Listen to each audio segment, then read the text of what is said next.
You ever have one of those family reunions where you can feel the setup coming? Like, you're not just invited out of love or to reconnect. No, you're being summoned for a performance, a spotlight. Except the only role they've cast you in is the background character who claps at someone else's success. That was me, Josh. I'm 29, and this story starts with a text from my mom that just said, "Please come this time.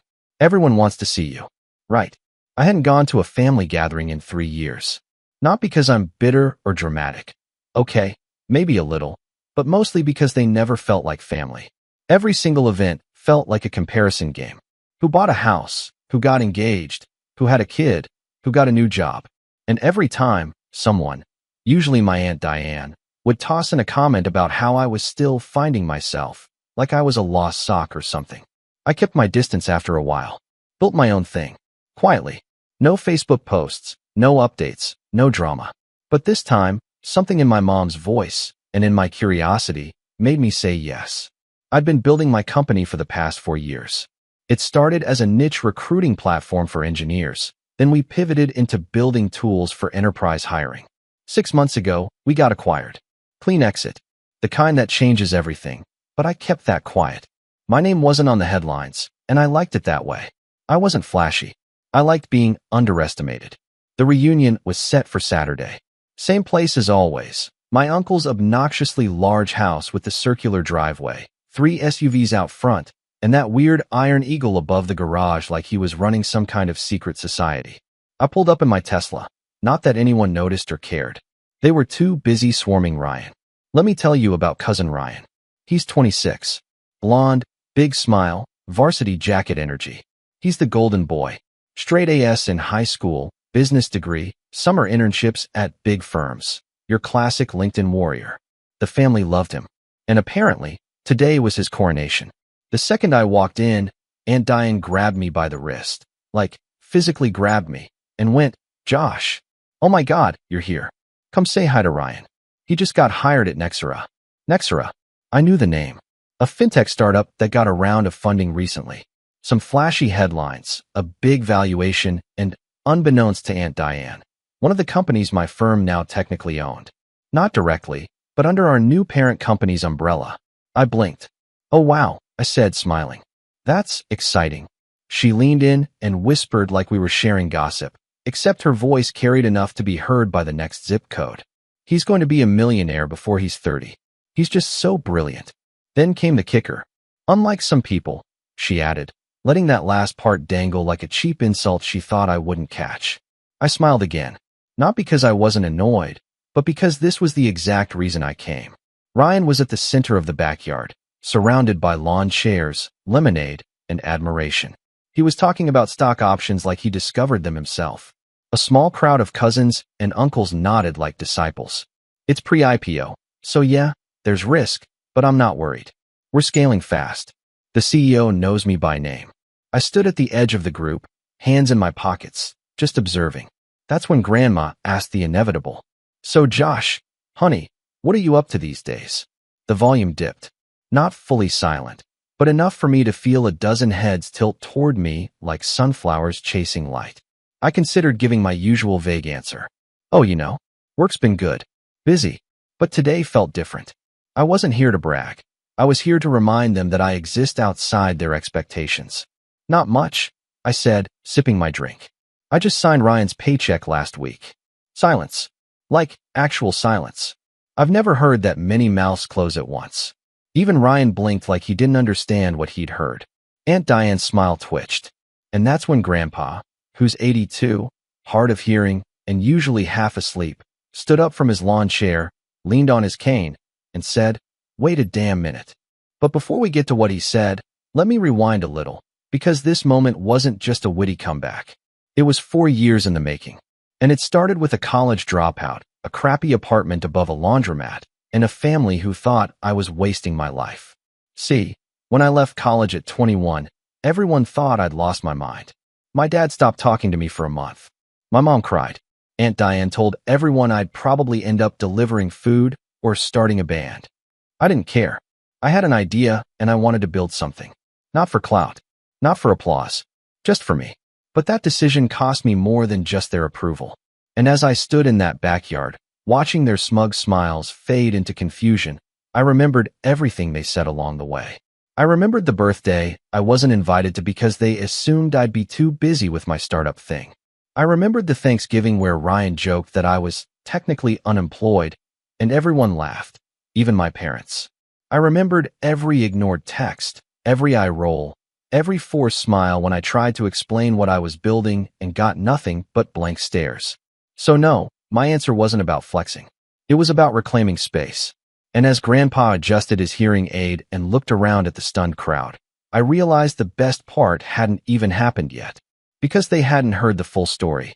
Not even close. Grandpa's voice cut through the silence like a rusty saw. Wait a damn minute.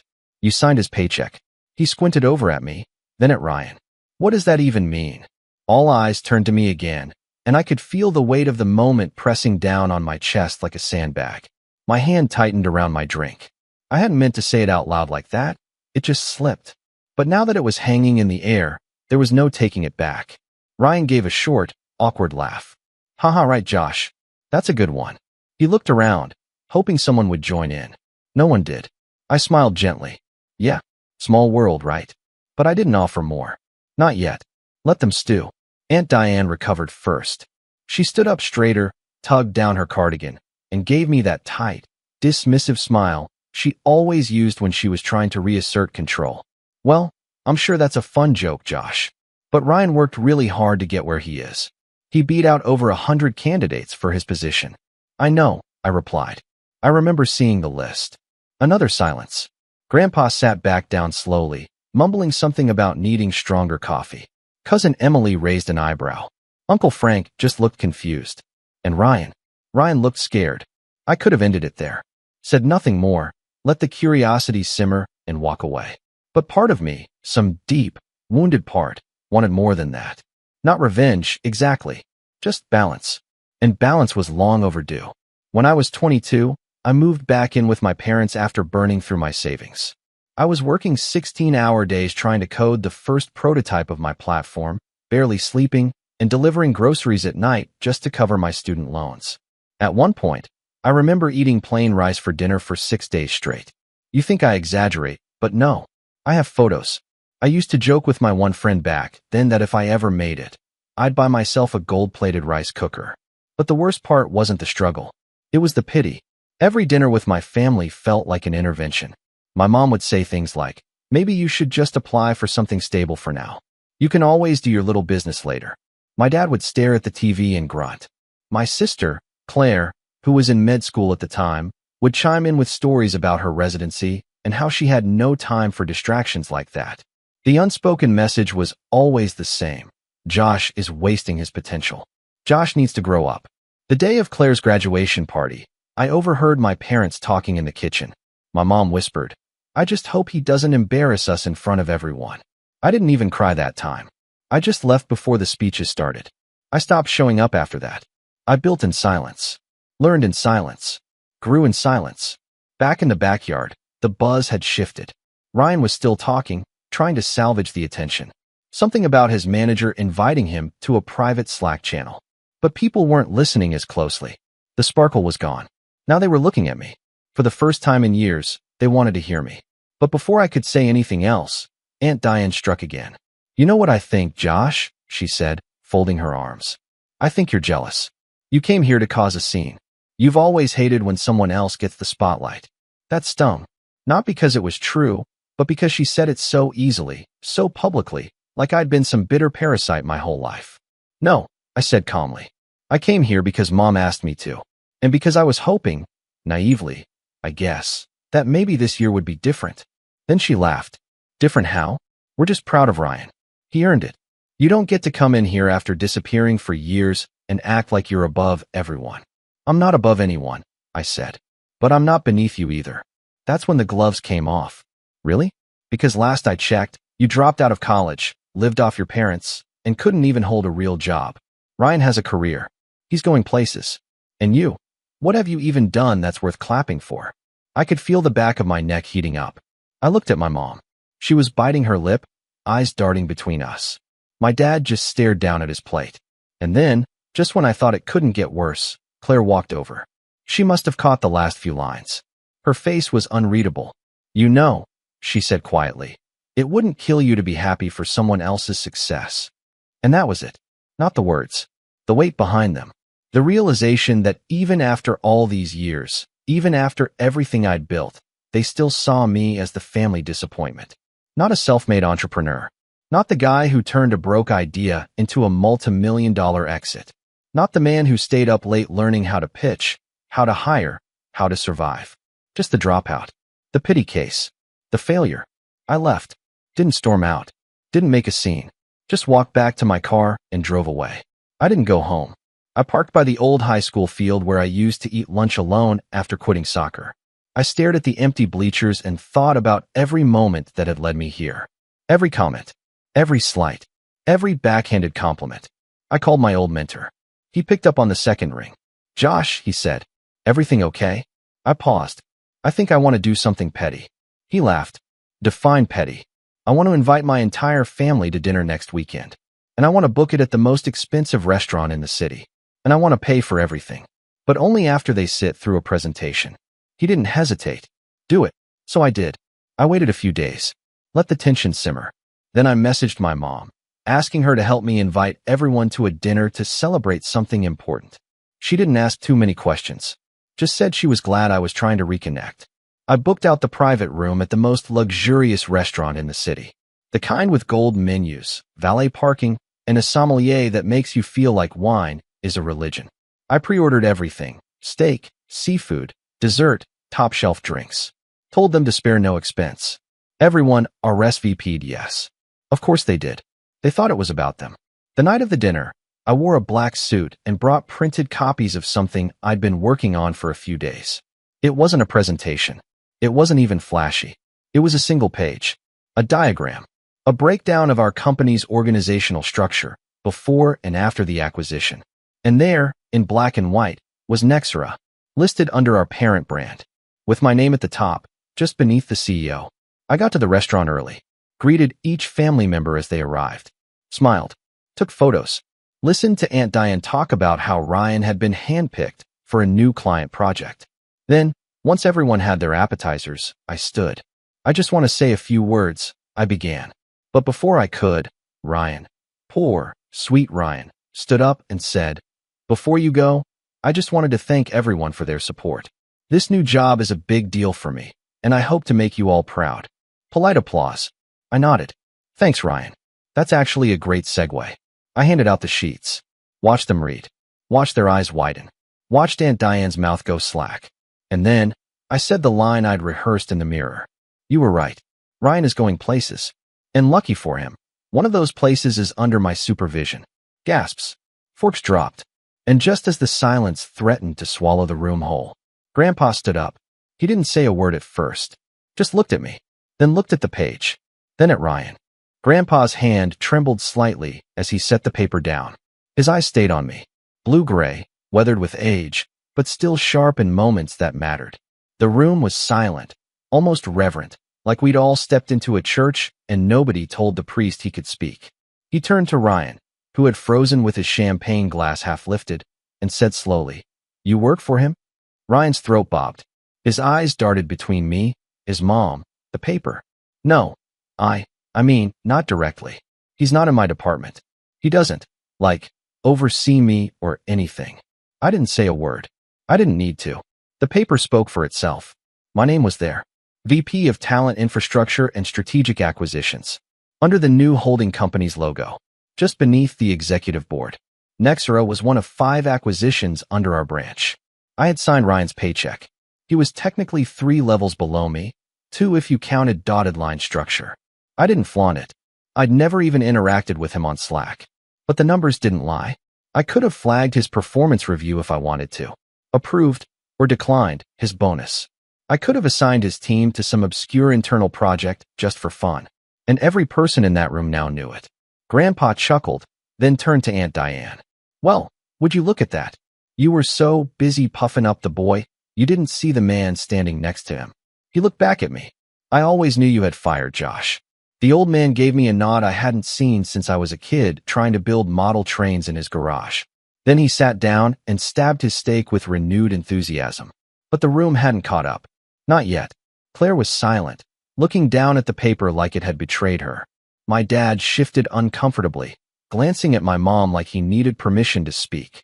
Aunt Diane had gone completely pale, blinking like someone pulled the floor out from under her. And Ryan. Oh, Ryan. Looked like he wanted to disappear. But I wasn't gloating. I wasn't even angry anymore. That part had come and gone. What I felt, more than anything, was tired. And as I sat back down and took a slow sip of water, I realized this wasn't the ending. This was the middle. Let me take you back for a moment. Back to the part of the story I skipped over in the beginning. The part most people don't talk about when they make it. The part that hurts. After I left Claire's graduation party early, I moved out of my parents' house and into a place I could barely afford, above a laundromat, with a leaky ceiling and paper-thin walls.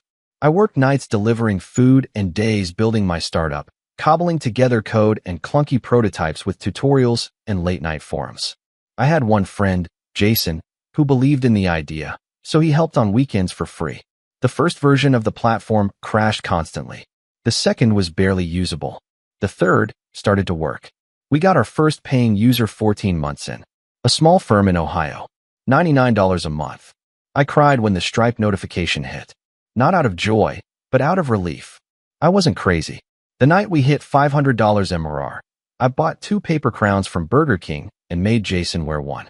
We toasted with soda and talked like kings. But growth was slow. Money was tighter than ever.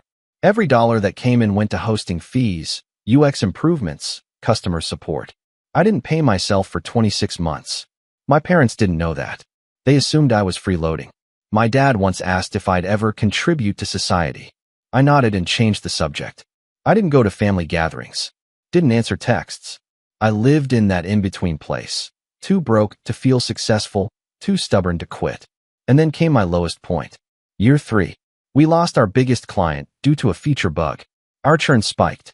Jason's mom got sick, and he had to step away. I was alone again. I maxed out my last credit card to keep the lights on. I applied for night shifts at a warehouse just to scrape by. That night, I sat in my car outside the warehouse orientation center, gripping the steering wheel with white knuckles, and asked myself, why? Why keep going? Why suffer? Why not just get a normal job and stop this madness? But something in me, something small, quiet, and angry, refused. Maybe it was pride. Maybe it was fear of returning to those family dinners with nothing to show. Maybe it was the memory of Claire rolling her eyes when I told her about my idea. Whatever it was, it made me turn the key, drive back home, and fix the damn bug that night. 2 weeks later, we landed a call with an angel investor. And everything changed. His name was Mark. He wasn't flashy, just a practical guy who liked our idea and saw potential. He gave us $50,000 in seed money. Enough to breathe. Enough to hire one dev part-time. From there, we grew. Slowly, then faster. We signed new clients. Word got around. 2 years later, a VC firm made an offer. We countered, negotiated, signed. I moved into a real apartment. Jason came back. We brought on a team, a real team. Then came the acquisition. $12.8 million. Clean terms. No drama. I walked away with a healthy slice. Not enough to retire forever, but enough to never answer to anyone again. I stayed on for a new role, strategic acquisitions, and internal infrastructure. The part of the job where you get to help companies like ours grow smarter, faster, better. One of the first companies I helped acquire? Nexera. I didn't even know Ryan worked there until I saw his name on a personnel list months later. I laughed when I saw it, but I didn't say a word. Until the reunion. Back at the restaurant, I watched my family pick at their food, too proud to speak and too shaken to pretend nothing had happened. I gave a short toast. Thanked them for coming. Thanked my parents for raising me. Thanked Jason quietly. Then I paid the bill, every cent, and walked out. Not with my chest puffed out. Not with swagger. Just peace. But peace doesn't erase the past. The next week, my mom texted me. Can we talk? I called her. She didn't apologize right away. Just asked questions. Real ones. About the company. About my life. I told her about the nights in the laundromat. The rice. The tears. The quiet. She didn't say much. Just listened. I think that hurt her more than anything else I could have said. That she hadn't known. That I hadn't told her. That we'd lived under the same roof, and she had no idea I was drowning. She cried. I almost did. Claire sent me an email. Long, formal, apologetic. Said she admired me, even if she hadn't shown it. Said she was proud. I didn't reply right away. Not because I was angry, just because I wasn't sure I believed her yet. Ryan? He hasn't reached out. But I heard through the grapevine, he's keeping his head down at work now. Word travels. And it turns out, people are a little more careful when they realize the guy they once joked about now sits 3 rungs above them. As for Aunt Diane, she's been quiet on Facebook lately. No more brag posts. No more humble brags about Ryan. Just photos of her garden and passive-aggressive quotes about real success being quiet. I smile every time I see one. But here's the truth. Revenge felt good in the moment. But peace felt better. Not because they finally saw me, but because I finally saw myself. I didn't need their applause. I didn't need the validation. I'd spent so many years trying to prove I wasn't a failure that I forgot I already wasn't one. And maybe the real win wasn't that they knew now. It's that I didn't need them to. But still, this story isn't over. Because something else happened after that dinner. Something I didn't expect. Something that would flip the entire family dynamic again. And this time, not in my favor. It started with a voicemail. 3 weeks after the dinner, I was on a flight back from Chicago, bleary-eyed and running on 2 hours of sleep, when I landed and saw the notification. Missed call, Dad. Message, 1 minute, 23 seconds. We didn't talk often. Even after everything, our relationship hovered in this weird limbo where we were polite but distant, like 2 co-workers who used to be close but hadn't found their rhythm again. I played the message as I waited at the baggage carousel. His voice was quiet. Too quiet. Hey, Josh. Listen. Something's come up. Nothing urgent, don't worry. But your grandfather's been asking about you. Wants to see you. I think it's important. He's not saying much, but when he asks twice, I listen. Call me. That was all. My stomach tightened a little. Grandpa had always been sharp, but his health wasn't what it used to be. He still lived on his own, refused to move out of the house he'd built with his own 2 hands. But lately, my mom had been hinting he was slowing down. I called back the next morning. Josh, he boomed when he answered. You finally done playing with airplanes and meetings and all that jazz? I chuckled. Just landed. What's up? There was a long pause. Then, come over. Tomorrow if you can. There's something I want to show you. His house hadn't changed. The same peeling blue paint on the porch rails.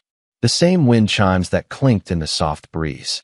The same smell of coffee and cedar and something faintly medicinal that clung to old walls and older memories. He was waiting for me on the porch, wearing his usual suspenders and that flat cap that made him look like he'd walked off the set of a 1950s baseball game. You're late, he said, even though I was 5 minutes early. Nice to see you too, I replied. He waved me in without another word. Inside, he led me to his study, a cluttered room filled with tools, old maps, stacks of yellowed newspaper clippings, and a locked cabinet that hadn't been opened in decades. He sat down slowly in his worn leather chair and gestured to the opposite seat. Then he unlocked the cabinet, pulled out a manila folder, and handed it to me. Inside were a dozen old documents, property deeds, tax forms, letters, even a wrinkled photo of a lake house I barely remembered from childhood. My eyes skimmed the top page, confused. I don't understand, I said. What is this? That, Grandpa said slowly, is everything the family doesn't know about. I looked up. He leaned back, resting both hands on his cane. That lake house. It's been in the family since the 70s. Your grandmother and I bought it before any of your uncles got married. Never told anyone it was under my name only. Figured it'd be less of a fight when I passed. I kept reading. Property titles, dated signatures. My name on a few of them. Dated within the past year. You transferred these to me? He nodded. Started the paperwork months ago. Made it official last week. I blinked. Why me? Another pause. He stared at me with a strange intensity, like he was trying to see through my skin and into my bones. Because you showed me something they didn't. Grit. Fire. You earned everything you've got. They, your father, Diane, Claire, the rest, they all think success is owed to them because they check the right boxes. Good grades. Good schools. The right job titles. He leaned forward. But you? You built. And then you showed grace. You didn't rub it in their faces, even when you had the right to. I didn't know what to say, so I said nothing. He continued, quieter now. They think I'm leaving it all to your dad. Diane thinks Ryan's getting a share. But the truth is, I've watched how they treat people when they think they're above them. And I've watched how you stayed humble when you didn't have to. He tapped the folder. You're the executor now. You hold the key. And when the time comes, it's your call what happens next. My pulse picked up. Does anyone else know? He smiled. Nope. That's the fun part. I left his house feeling like someone had handed me a loaded weapon and told me to use it wisely. I didn't ask for this. Didn't even want it at first. But the more I thought about it, about the lake house, the accounts, the forgotten shares in an old family business that still produced a small but steady income, the more I realized what I'd been given. Leverage. And suddenly, memories started to resurface. Like Claire laughing in my face when I asked if she could look over a contract back in the early days of the company. I'm a doctor, not a magician, she'd said. Or Diane telling my mom behind my back that I was a hopeless case, and that they should start planning for when he comes crawling back.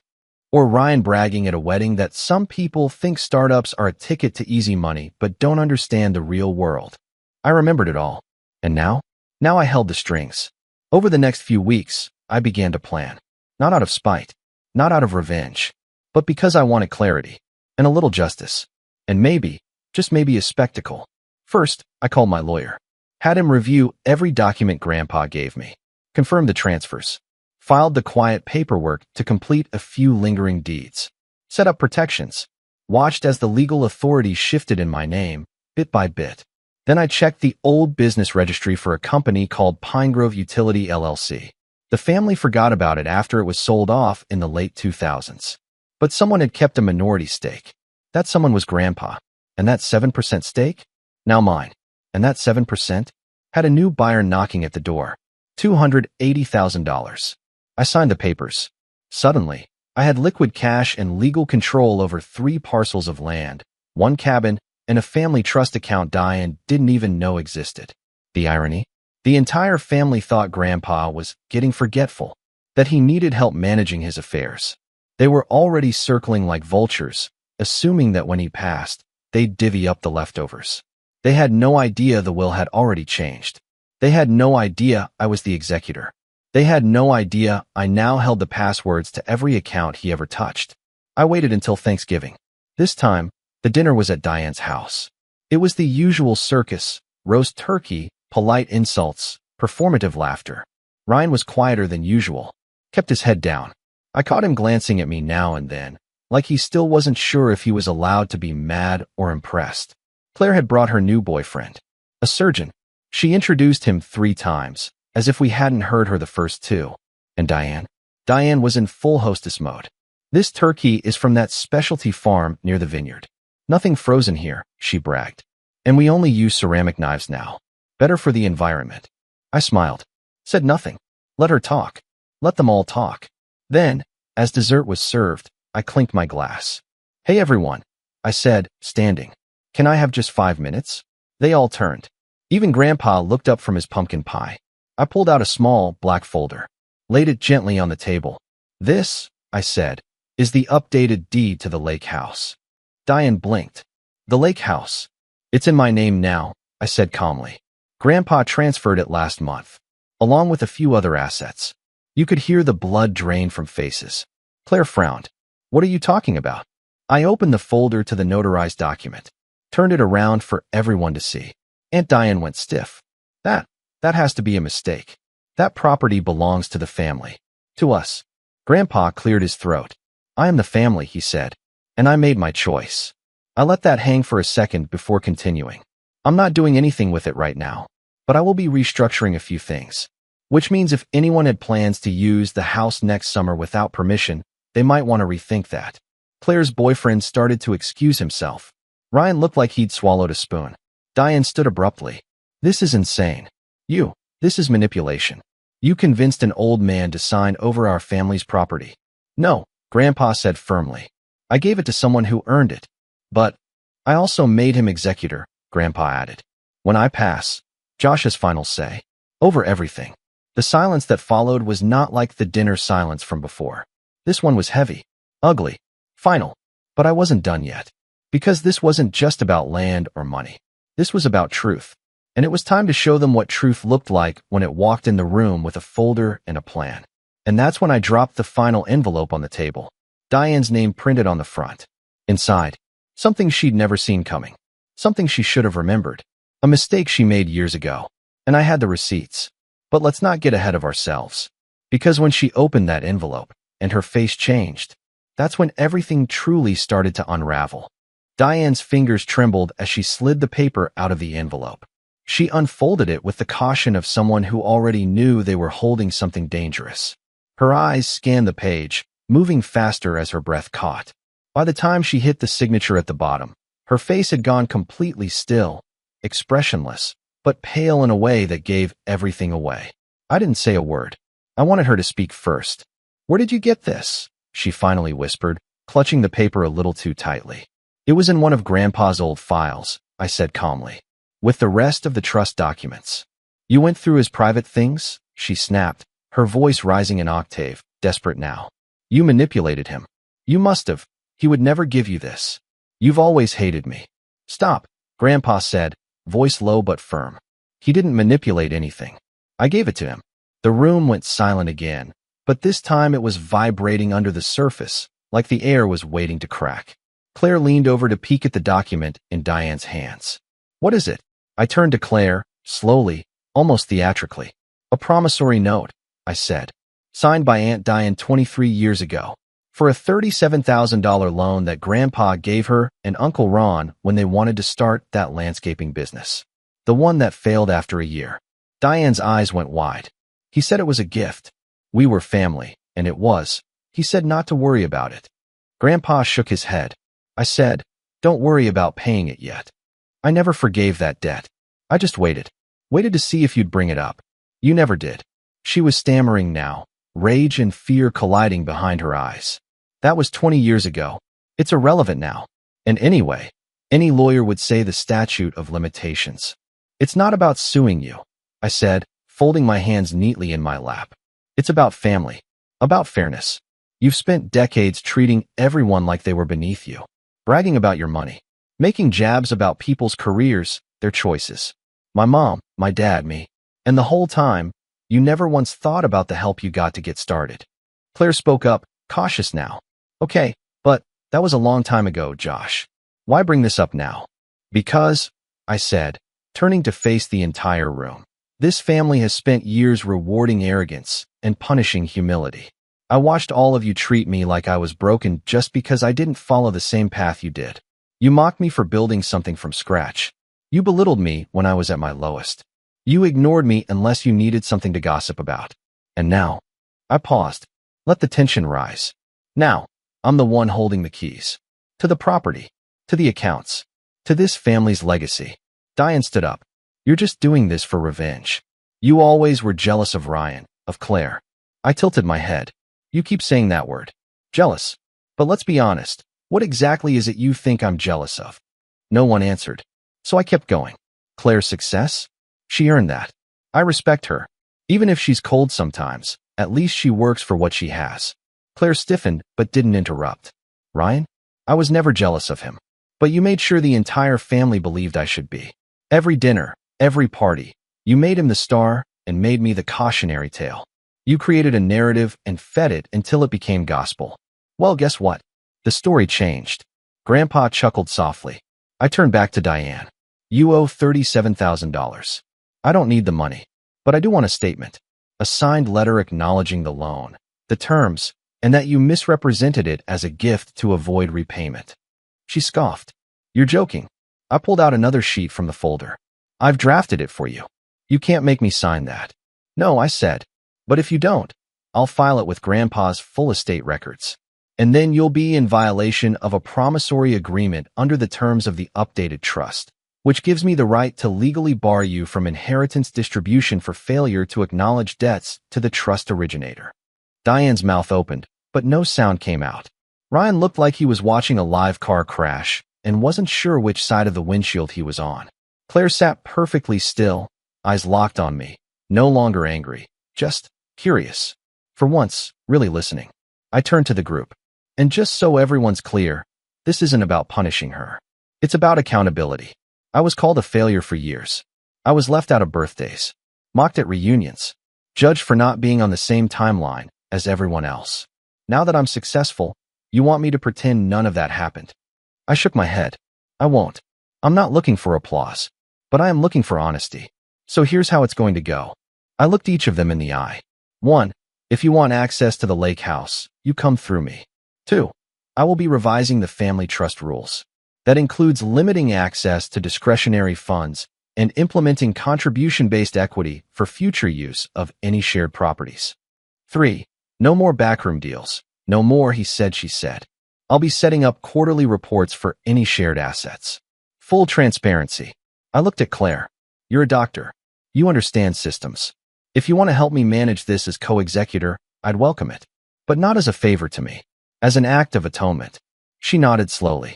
I'd be okay with that. 4. Ryan. He looked up, startled like I'd called on him in class. You don't owe me anything. But we're in the same company now. If you ever want to talk about your role, or your growth, or how to actually succeed in the startup world, my door's open. But I'm not protecting you. If you slack off, you'll be fired like anyone else. Earn your place.